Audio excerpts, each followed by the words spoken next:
Welcome to another episode of the Hello Ma'am Sir Show. My God. Medyo awkward itong part na to kasi for the first time ito tayo. Ito na ba yung episode na magbabati kayong dalawa? kasi nagbati na si Billy Crawford si Wes Ganda. Hindi ko alam na magkaaway sila eh. Welcome to another episode of the Hello Ma'am Sir Show. Ako po ang paboritong Tito Epi. Tito Darren. Is here. Angimot ako yung order. Ako na. Oo, namasasanod na. Oo. Yan, kamusta na guys? Kamusta? Tito Luis, grabe. Hello, kamusta? Ito, kalalaya lang. Anong kalalaya lang? Grabe ka naman. Ano bang nangyari sa'yo? Ba't ka nakulong? Ito, hindi na ako din. Umuulan? Lakas ng ulan dito. Talaga ba? Oh. Talaga. Ano yung ulan? Si Tito Luis ay nasa... Saan ka ba, Tito Luis? Canada. Yan, grabe. Sa ano? Kamusta dyan sa Canada? Anong balita dyan? Anong Umuulan sa amin? sitwasyon? Araw-arang ulan? Saka dito, fall na rito. Ang ganda ng paligid. Talaga? Taglagas, nakikita mo talaga kulay-pula lahat ng mada. Buti naman, pinansin mo kami. Grabe, puro scene zone lang to eh. Tito Luis. Ilang beses kong trinay pare. Oo. At saka tinanong ko yung YouTube. Tinanong ko, sino yung nagre-report ng mga videos natin? Si Luis daw. Luis de Mesa. Oh my God. Nag-report. Oh my God. Ay, nako. Ano ba pwede pag-usapan natin? Alam ba kasi? Maraming balita ngayon sa sa Pilipinas and I think sa Canada. May narinig kasi rin ako sa Canada about me. Alam mo mga Pilipino talaga sila, mahilig sila sa sa mga grupo-grupo, mga grupuhan. Nako, nabalitaan ko yan Hindi lang simpleng grupo-grupo yan Oo pare. Grabe to. Ito bakit meron tayong mga ganitong mga grupo no? And bakit sila nagsisimula and whatsoever. Ito about kay Senior Aguila no, yung batang parang yung kapatid ni Kilua sa sa Hunter x Hunter. Kamukha Hindi ko maalala. Kapatid ni Kilua. Ako lang masyadong, hindi ko. Pasensya na, medyo huli ako sa mga balita. Ano ba yung Senior Aguila na yan? Hindi naman namin. Kasi di ba matagal dumating dyan, malayo. Matagal dumating yung balita kasi medyo delay. Kailan ba nangyari yan? Tago pa to eh. Oo. Malapit na, parating na yun. Parating na yan, malalaman mo na soon. Nalalang ko. Hindi, kung gusto niyo, huwag muna natin pag-usapan kasi baka spoiler. Spoiler para sa para kay Tito Luis. Ano tawag dun? Pero may recent news na na may warrant of arrest na sila. Kasi currently parang naka-detain lang sila sa Senado. Kasi hinold sila ng contempt during anyway, yung parang ano ba yung ginawa nila? Background? Ang pinabakon kasi nung Senior Aguila is parang late 20s, early 20s na bata na nag-start ng sinasabi nila ng cult sa Socorro sa Mindanao no. Tapos yung bakit siya na-report is nagkaroon may mga tumakas na mga na mga tao na nandun sa loob ng para i-report yung actually may mga child abuse kasi nangyari. Yes. So Socorro Bayanihan Services. Oo. Yun yung So dun siya nagsimula. Yung part na yun. Papanood ko yung mga hearing, nakakaawa yung mga bata, mga 12 years old, na pinipilit magpakasal, mas pinipilit makipagtalik dun sa mga Paano siya naging leader? Tapos ilang taon lang siya. Ang galing naman niya. Oo, based dun sa mga, yung mga pinapanood kong video sa mga balita, saka sa mga, yung mga content creator din. Parang nag-start siya nagkaroon ng sakuna sa Surigao. Yung maraming hindi ko alam kung lindol ba or bagyo or Lindol. no? So parang kinapitalize nila yun, pare. Parang ginawa nila, sige, since nawalan kayo ng nasira yung mga bahay nyo, ibenta nyo na lang yung natitira yung mga gamit or tas iwan nyo yung mga hanap buhay nyo, umakyat kayo sa bundok, sumama kayo sa amin, bibigyan namin kayo ng siguro may mga pangako na bigyan kayo ng bahay, bigyan kayo ng trabaho dito, ng sweldo, ganyan. Ayun.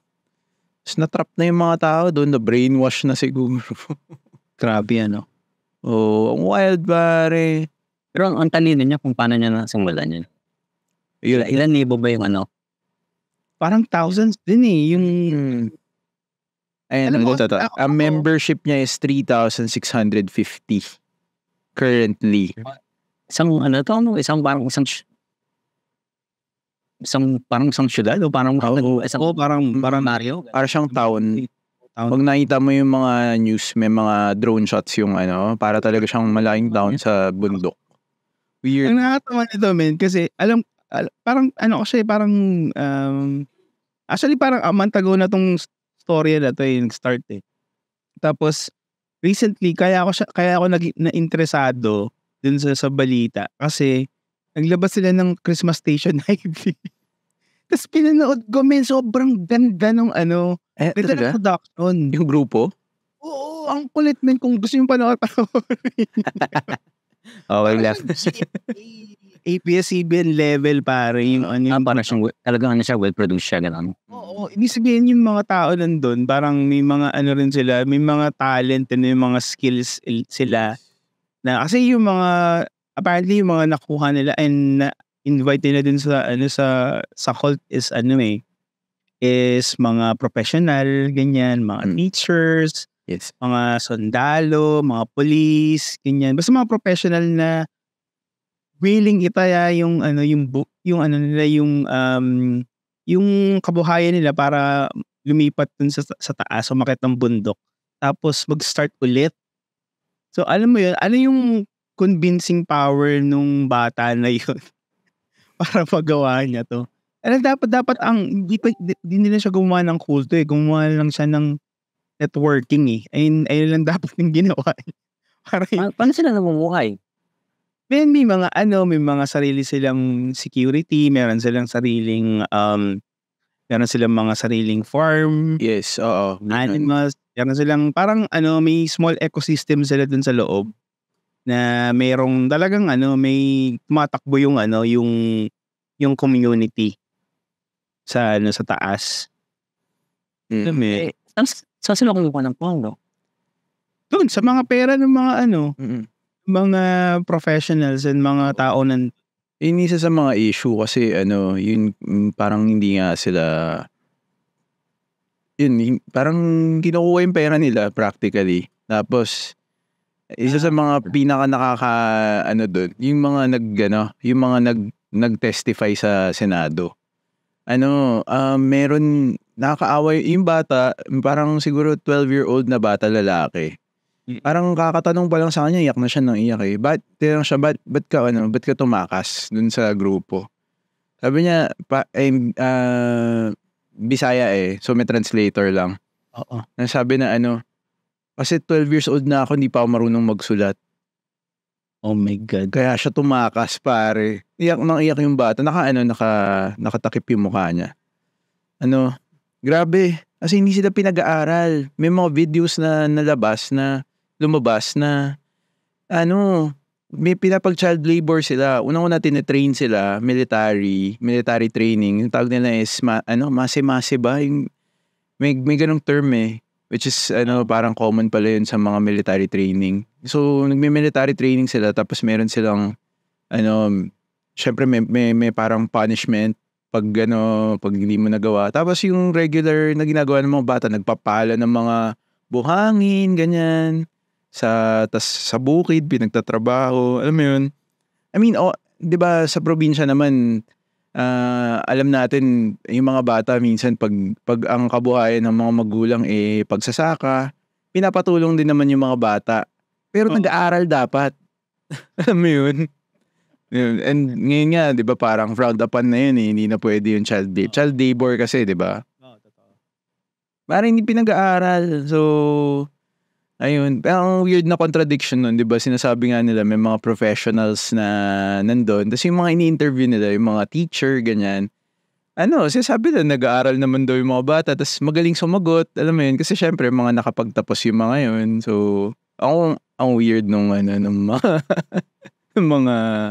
mga stories dun sa sa yung mga contradiction ng mga members versus sa mga tumakas. Ang daming kwento. May binabasa ako na sabi na sa mga nila, makakuha sila ng pondo sa mga membro, yung mga nanggagaling for peace, saka ano pa ba? Nila kailangan magbigay ng 40% para sa parang tight, no? Oo. Sounds familiar yan Oo. Grabe. Grabe. Ay nako. Pero anong take nyo sa mga sa mga kulto? Like kulto versus religion, 'di ba? 'Di ba isang mind-boggling question 'yan. Ang sabi niya dito kulto, 'di ba? Oo.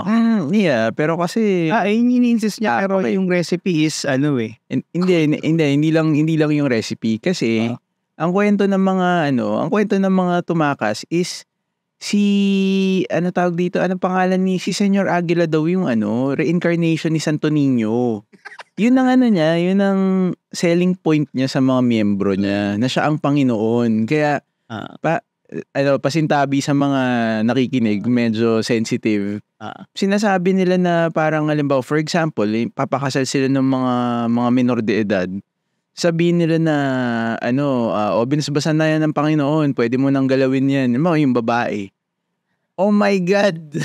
Parang, tapos may stories din na siya rin mismo, although parang yung iba hindi natutuloy, di susubukan niya makipagtalik dun sa mga nagugustuhan niyang mga babae. Kasi sabi niya, siya naman daw kasi yung Panginoon. Gusto naman din ng Panginoon. So, diba, parang talagang hindi lang siya simpleng recipe. It's a well-known ingredient for a cult. Ayun. So, ang dami niyan pag nakikinig ka na yung podcast na puro cults. Ang daming ganyan sa Amerika. Grabe. Ayan, speaking of, dyan, kung nasan ka. May isang sikat dyan, di ba? Pero hindi yata related siya sa mga sex. So, well, medyo binasa ko siya. Actually, hindi siya proponent ng sex. Parang, parang strict nga siya about it na, wait, anong pangalan ni Yung self-proclaimed, Queen of Canada. May queen pala kayo dyan, Louis And kabayan yung queen nyo, Oo nga. Si Romana Didolo. Oh my God. Oh my gosh. Ayan, the self-styled Queen of Canada. Alarming siya. Napanood ko yung mga videos din kasi medyo violent yung mga followers. Mga followers yung mga whites, pare. Ang kulit. Oo nga. Habi. Oo. Pero lugar naman kasi nila napakalayo.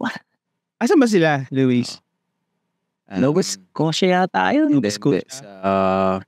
Binasa ko, sorry. Saan siya? Ay. Pero anong tawag dito?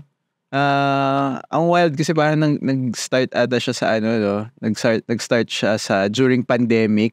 May mga nakita akong videos na parang citizens arrest nila yung mga police kasi at saka yung mga staff ng mga establishment kasi pinipilit sila magsuot ng mask. Ano daw yun?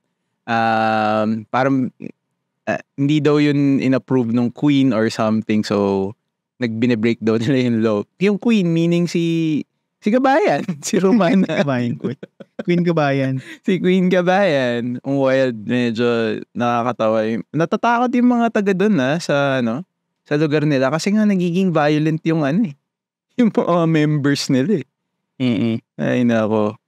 May ano ka ba? May alam ka dyan sa Kasi palagi nasa balita, Luis Hindi ba nakatok sa inyo? Wala naman. Di na naman ako makakatok. Iba naman. Iba. Oh my God. Gago to. Wag. Easy. Gago. Ang tanong is, ano yung mga karakteristik nitong mga nitong mga tao na to na parang magsimula ng mga ganyang grupo na nakakainganyo talaga sila ng ng mga tao para sundin yung nila, yung leadership nila or yung yung purpose nila dun sa sa pagpapalaganap ng kung anong ideology ba yung gusto nilang malaman or makalat. Alam mo yun? Sobrang charismatic nila sobrang ang galing nilang magsalita ang galing nilang mag-convince ng tao. Ano kaya baka ano pa kaya yung mga ganun yung nila no? Para silang sales Oo, ang galing Nabalitaan niyo yung iba naman, yung sa Amerika yung isa sa mga actress ng Smallville. Ano yun? Smallville. Sino doon? Yung Si Lana lang, si sila na lang yata yun, no? Christine Crook. Yung Mac. Ay, yung yung white girl. Yung blonde. Oo. Bakit? Hindi. Din, na nakasuhan na yun na nainganyo din siya ng isang cult leader. Oo. Tapos naging siya. Nila sila na lang, di ba? Si Christine Crook. Na sumali. Hindi ko lang. Kasi meron silang parang sex ring yung yung Oo ba? Oo, ang kulit no. Parang yung siya yung nag-i-invite para sa slavery, parang gano'n. Yung twist yan. Parang nakasuhan din siya. Parang pro-slavery, gano'n? Parang gano'n, Oh my gosh. Sex slave. Okay. So mga weird. So, doon na niya, binabagit na Epi na, charisma, yung lalaki nga, nabola, parang napaniwala na. Kasi parang lumalabas na yan Tina-target nila yung mga emotion mo, stability mo, yung mental.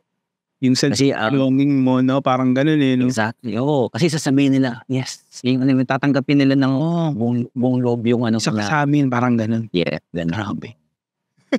True enough kasi 'di ba yung nangyari kay Senyor Aguila, 'di ba parang yun nga after nung sakuna, syempre lugmok lahat yung buong bayan, yung buong town nila. Yung high time. By the way, parang nung hinanap ko din, hindi rin siya yung original na leader. May leader sila na babae.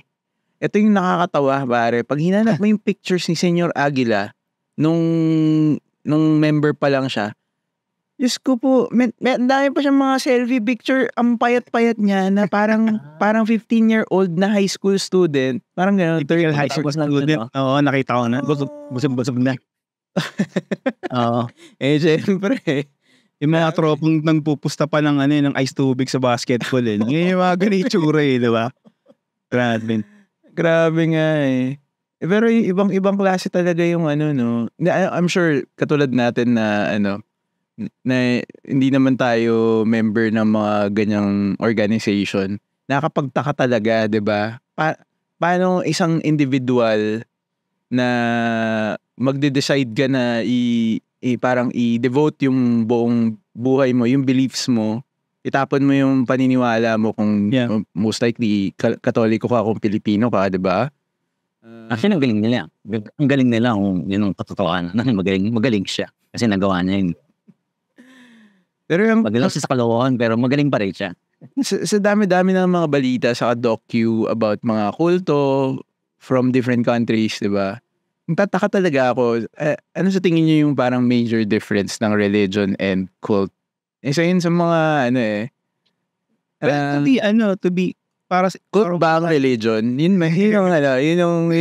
yung point na gusto ko i-drive. Parang, well, kasi di ba si Jesus Christ naman is para siyang doon rin siya nagsimula eh. Kaya nga siya inano ni Poncio Pilato kasi di ba meron siyang nagkakaroon siya ng ang tawag dito ng following ng hindi alam ng hindi nung gobyerno nila. oo. Di ba? Ni Pontius Pilate.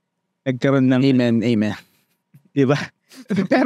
pero ang major difference siguro, ano magandang major difference? Ano siguro parang pag morally mali. Ano sa palagay mo? Ewan ko, ako yung parang morally yung dun na parang dun na pumapasok yung ng difference ng cult at saka religion eh. Yeah, well, Ano doon yung pagpapaasawa ng minor de edad. minor de edad, di ba? Oo, medyo Yun eh, medyo wild na talaga yun. di ba? Actually, may interesting ako na narinig kay Brett Weinstein. Yeah. Yung parang, yung writer, American writer. Yung sabi niya, ano niya lang yun, opinion niya lang yun. Kasi parang sinasabi niya na yung difference ng religion and cult is, parang, obviously medyo similar sila ng itsura. And hindi pa rin pwedeng i-argue na malinis yung religion kasi marami ring scandals, may corruption, di ba? Either sa pera or sometimes yung mga individual na mga cases. Yeah, may sex abuse. Ganyan, di ba? Ang difference lang nila, I think, kasi nga yung religion parang, especially yung mga matatagal na religion na, yung mga established like Islam and Christianity is nung time na nag-boom sila, may difference sa society. To the point na yung mga sumali dun sa mga grupo na yun is parang nagkaroon sila ng advantage versus sa mga tao na hindi naniwala. Hence tumagal siya. So nagkaroon siya ng malaking impact sa society in a whole, ganun. Hindi katulad nung kasi parang yung mga kulto, at least yung mga modern cult, pag inisip mo, diba, parang copycat siya ng something else eh. Diba may basis sila na parang ako yung reincarnation ni Jesus, ako yung, diba, yung mga gano'n. Tapos parang may mga hinahalo nila yung beliefs na wala namang masyadong difference. So, and most of the time, nagiging violent pa sila. Either pinapatay nila yung mga... The point na meron kailangan lang umagano ng armas. Yes, so yun, medyo wild niya yung Kasi yung kay Senior Aguila, yung kay Senior Aguila, meron talaga silang mga armas daw. Kaya rin sila na di ba? Napalad ko, sabi, lang daw yun. Shooting lang daw. Shooting. Oo, sabi nila, kahoy lang daw. Nilatag pa nila yung mga kahoy. Shooting lang daw yun. Wala kayo sa mga bali-balita. Ano lang yun. Di ba? Yung video lang sila eh. Nakakatawa lang base Senior Aguila, sabi niya reincarnation siya ni Santo Niño. Baka ganun, pero ganun yung boses niya. Di ba pag reincarnation ni Santo Niño, di ba? Boses pa? Paano? Ano ba laging gano'n? Di ba pag may mga sinasapihan ng Santo Niño sa Pilipinas, ganun yung boses? Oo. Teka, may sinapihan ng Santo Niño sa Visayas, bakit sinapihan ng Santo Niño sa Luzon? Di alam mo, meron part ng hearing sa Senado na may nagkwento ng ganyan na may experience siya kay Senior Aguila na nagpapalit ng boses, nagiging babae, nagiging matanda. Tapos gago challenge siya ni Bato. Okay. O sige nga, paparinig niya. Ganyan. Nakatawa ba? Voice over auditions. Mga gag. Ay, yun. Tumatalo siyang tanga. So, kaya hindi niya ginawa, obviously. Pero mukha niya siyang tanga kasi diba parang, hindi yata siya nakasagot eh. Totoo naman, no? Ay, ko. Bakit umabot siya sa Senado? Anong pinagagawa ng Senado? Bakit? Kasi may mga alarming na nga, naging alarming na yung kasi marami nagre-report na dun sa sa part. marami tumatakas tapos naiiwan yung mga kamag-anak Hindi ba pwedeng iba na lang yung gawin nila? Bakit kailangan nilang bakit kailangan dali sa Senado yung ganung kaso? I think for me tama yun kasi medyo large scale siya eh. Thousands na yung apektado eh. So Ang mga bata, mga bata. Hindi na kasi gawin ng NBA Or kasama yung NBI sa lahat, police, NBI, pero yung hearing dun sa with the leaders, nilapit nila sa Senado. 2 senador yung si Cayetano ba, saka si Pia Cayetano and si Senator Bato. So sorry, Risa Hontiveros pala. But may fact checker dito. Thanks for the fact check. Saka bakit pumunta siya sa Senado? Sinamon siya. O pwede naman siya pumunta ron sa mga stories din ng mga ilang beses na siyang pinatawag sa NBI, unang pinatawag sa police, pinatawag sa NBI, hindi sila sumisipot. May mga excuses sila, pupunta kaming South Korea. Kesa ganun, na content ba kamo? Ha? Na-contempt ba? Oo, na-hold in contempt sila after a while. Tas, ayun, ngayon, parang, kailan ba yun? Parang last week? Parang na sila. Hindi na talaga sila.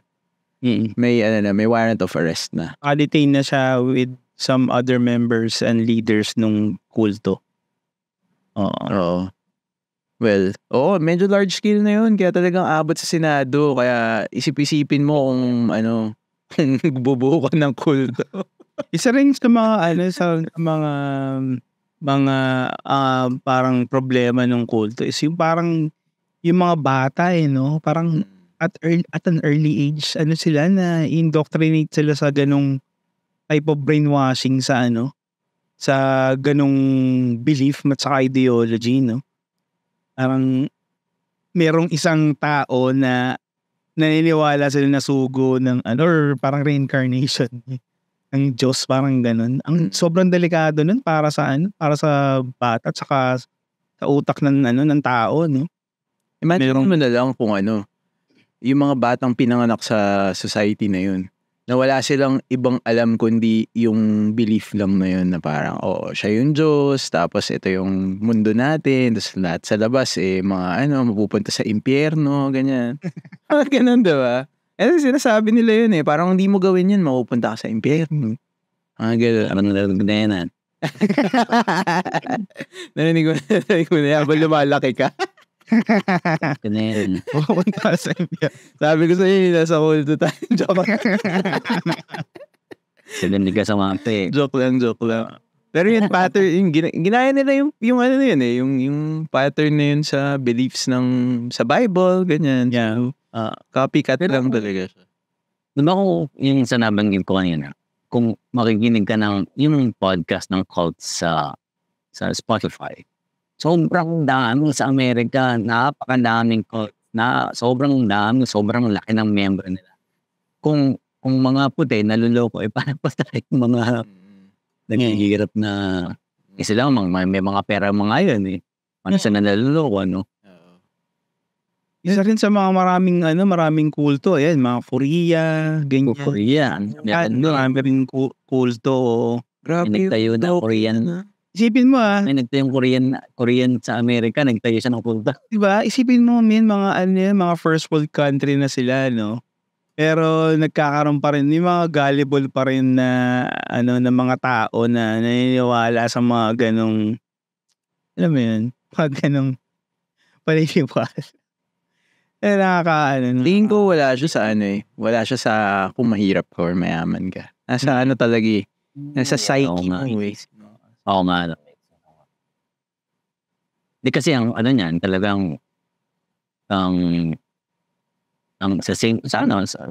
pagkatao talaga natin naghahanap talaga tayo ng mapapaniwalaan, masandalan, yung aayon sa nararamdaman natin, sa pagkatao, sa nararanasan natin sa buhay. Pag kumayon yung sinasabi nila na kulto na yun, wala ka na kasi nga.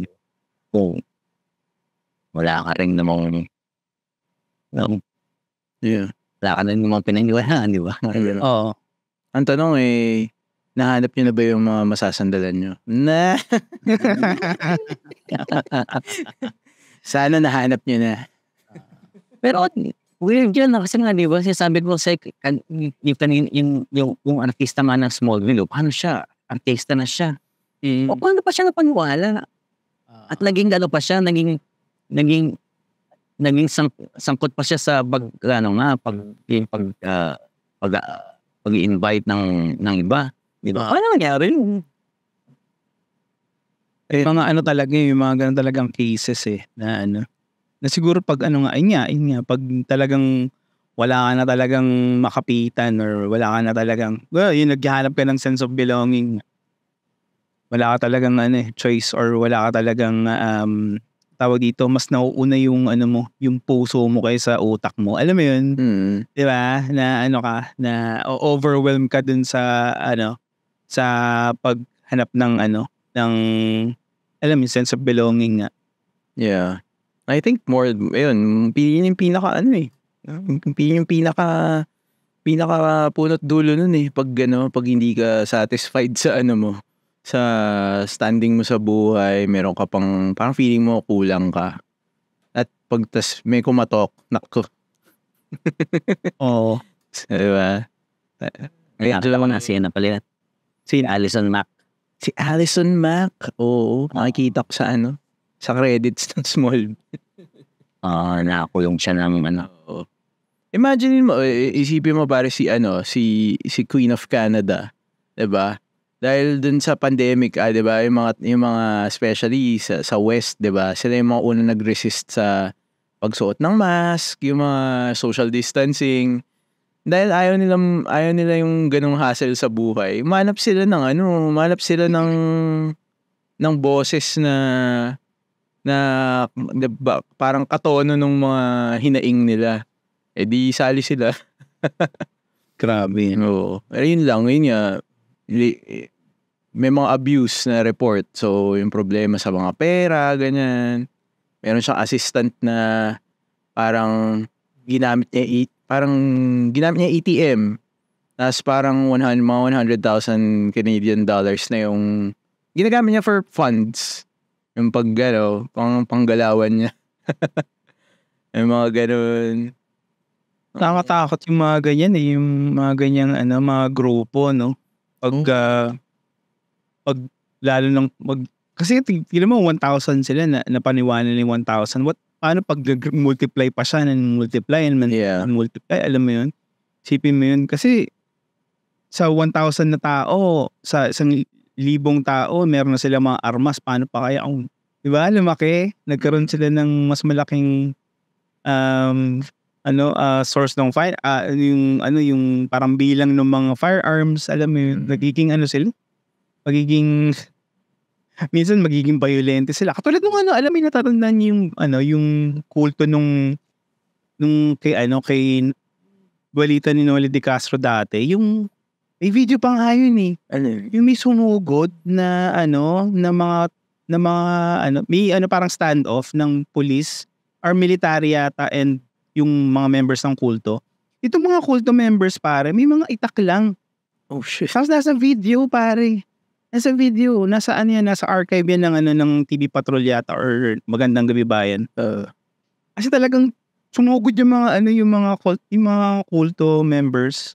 Siguro talaga nila yung tapos bolo lang yung hawak nila, jungle bolo lang. Ba yung hindi raw sila tinatabla ng bala? Oo, ayan yun. Shucks. Tapos pinagbabaril sila pare, nasa video, chong. Nasa video. Hanapin nyo, nasa video. Grabe yun, as in, wasak yung yung video na yun. Kasi hindi sila, naniniwala sila hindi nila tinatablan. Sila tinatablan ng bala. Yun, patay sila. Sorry. Pinagtawanan natin, no? Sorry. Pero meron nakakainis kasi talugin, di ba? Putik. Pag iniisip mo yun, paano ka napaniwala na hindi ka tinatablan ng bala, pare? Ang paper cut nga, nasasaktan ako eh. Alam mo yun? Hindi ka kasi kasabi nila. Tama eh. Hindi mo nila tinest Wala. muna sa paper cut or mga dahon ng ano doon, Hindi, ng Hindi buko. kasi naniniwala ganun yun. Grabe, di ba? Dapat maniwala ka. Isipin mo kung paano tinesting yung ano, yung ano yun, yung theory na, alam mo guys, hindi tayo tinatablan ng balay. Siya kasi yun papaniwala sa ano na.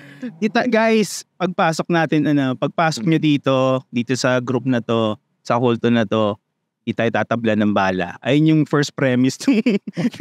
Ayun yung sales talk. Ayun yung first ayun yung pitch mo muna sa sa mga members. Paano may tinetesting sila? Ewan ko, baka sa kamay. Ganun.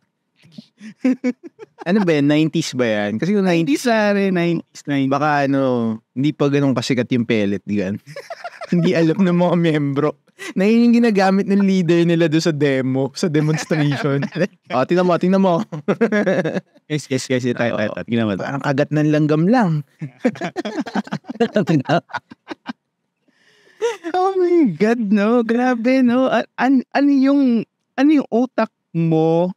Ang tawag sa, yung current, ng situation ng utak mo?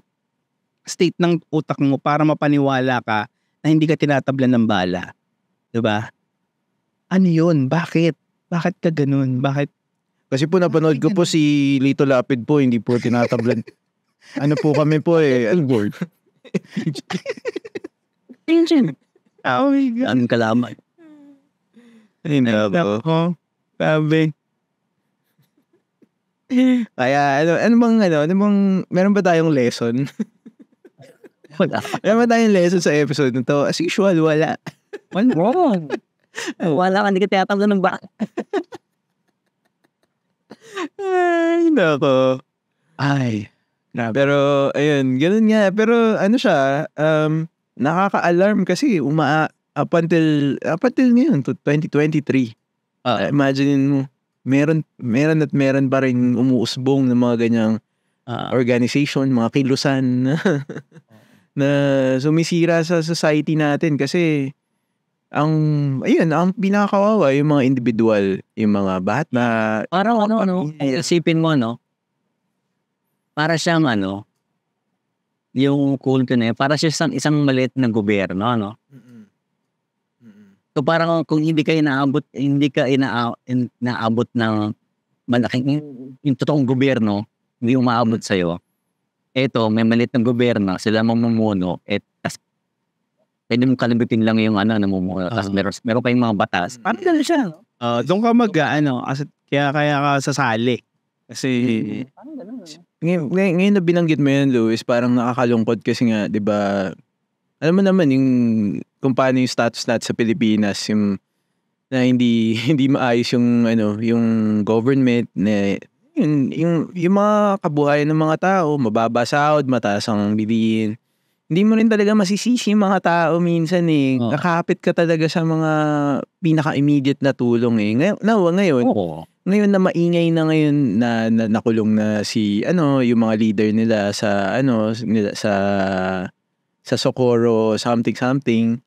Ngayon may kasi pinapababa na sila ng bundok. Ngayon apparently nilagyan ng funds. Kasi ang request ng yung mga pamilya ng mga umalis sa grupo is kung papababain natin lahat ng mga kasama namin, sana may nag-aabang na kabuhayan. Kasi wala naman silang babalikan Sa totoo lang, di ba? Doon buhay sila, Oo. So apparently, Ilang taon na ba? hindi ko nga alam yung cult, hindi ko rin sure. Oo. Since, founded siya ng 1980. Pero matagal na siya. Ang hindi ko lang alam kung gaano kalaki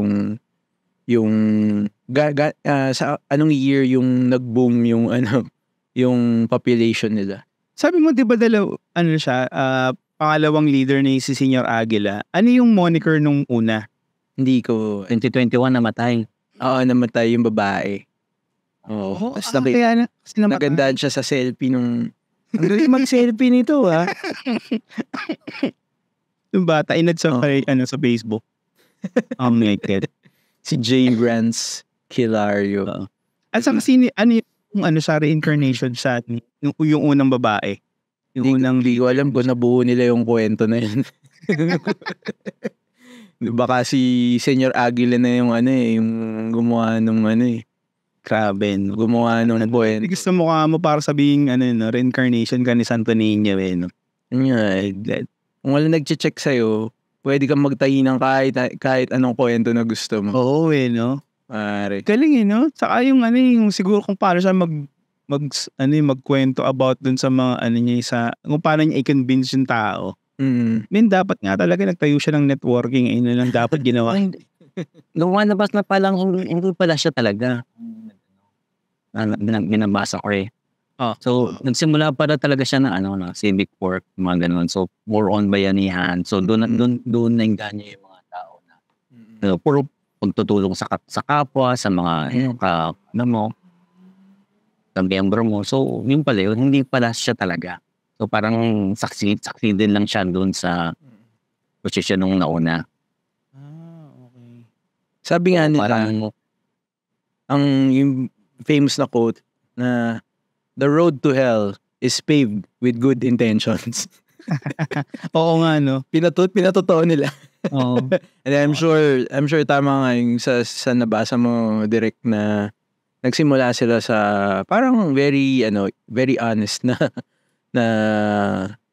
organization. But then again, pumalit lang yung isa, no?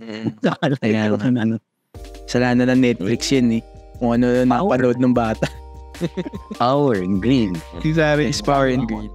Alam mo, may kulang dito sa sa kulto na to Kulang ng ng mga may mga relasyon Sama natin yung mga bata. Yung gago no? Sobrang wild. Ang sakit sa ulo nun, pare. Para niya gawin yun. Ay, nakto. Ewan ko.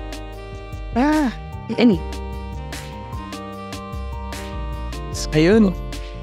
Ay, direct na-miss ka namin. Ano ba yan? Ano ba? Magtayo ka ng dyan, ng kulto dyan sa Vancouver, Susunod na yung kwento ko ng balita. Sige. Ulitin natin to. Kasi medyo 5 minutes close na time. Okay. So yun parang lang to short and na episode parang yun, testing ulit with Tito Luis. Sana maulit natin to with the gang. And itong episode na to is parang parang touch up din sa mga nangyayari sa Pilipinas kasi dito di ba? Yung mga ganitong bagay, saka dapat aware tayo sa mga ganitong bagay na hindi tayo dapat palilin lang sa mga ganitong ideologies and niwala. Sobrang dami na ng listeners talaga natin and subscribers. Tatayo na rin tayo. Pero sobrang relax ng kulto na. Kape-kape lang. Karunggol-dunggol lang. Ayun, salamat sa pakikinig. Ako po ang inyong paboritong Tito Epi, Tito Daryl, Louis. Thank you.